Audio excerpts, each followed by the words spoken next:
Hi, my name is Lydia Carr, and today I'm going to talk about Margaret Bourke-White.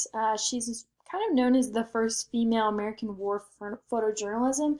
She's actually known for a lot of different things, but this one was what was really most capturing to me, just all different things that she did during World War II. So this is her on the right. She was born in 1914 in New York, and she originally studied in biology, and then she really found her love and more of a passion for photography, and really figured out that's what she wanted to do. And so she transferred to several other different universities, and finally ended up at Cornell University, and she graduated in 1927. She also studied under Clarence White during this time, and I think that really sparked a lot of her passion for what she really wanted to do. She moved to Ohio and then started working more with architecture and industrial photography in the beginning. And then once she started working for certain magazines, specifically with Life magazine, and around the 1930s, she really started to capture more of historical documentation and really trying to capture what was happening in society during this time. This was one of her works that she did while she was with Life magazine.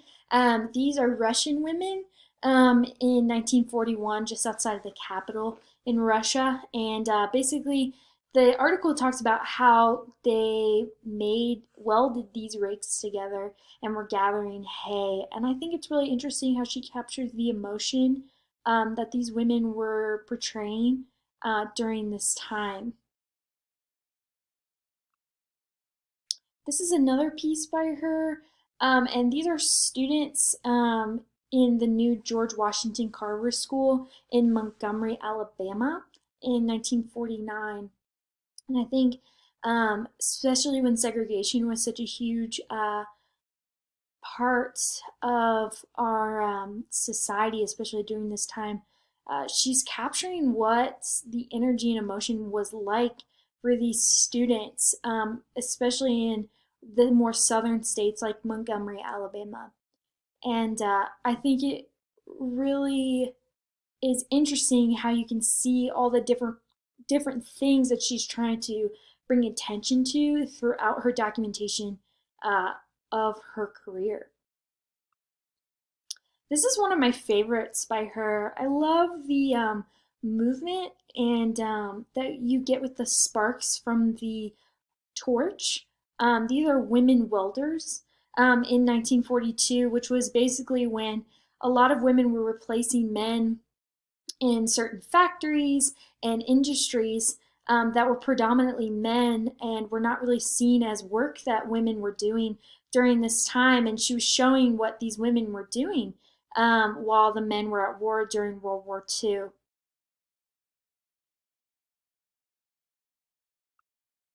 This is another one that you can see that she really was capturing of these are men, troops actually, in Egypt passing the pyramids in 1940, and they were basically preparing for the defense of the Italian attack during World War II. I just think it's amazing that she was able to have this opportunity to be able to capture um, all this emotion that was really happening and really bring light to the different events that were happening in our world and our society that not a lot of people might have known or been aware of. So, kind of just talking about my style in photography, but also my personal work that I do. I am an artist and I'm an art major as well.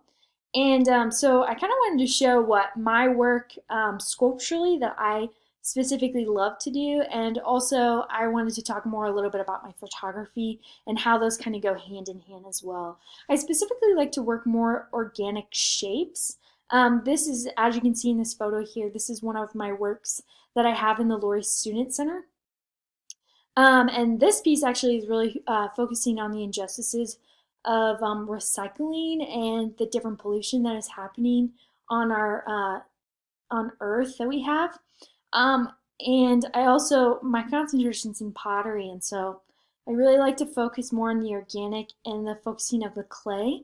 And so you can really see that. I feel like when I do that in my photography, I really try to capture the natural essence of it. So I don't do a lot of editing. I really try to really focus more on the light and really capture what is happening in the photo and the composition, rather than bringing different artificial things to it, really just focusing on the beauty of the natural essence of it.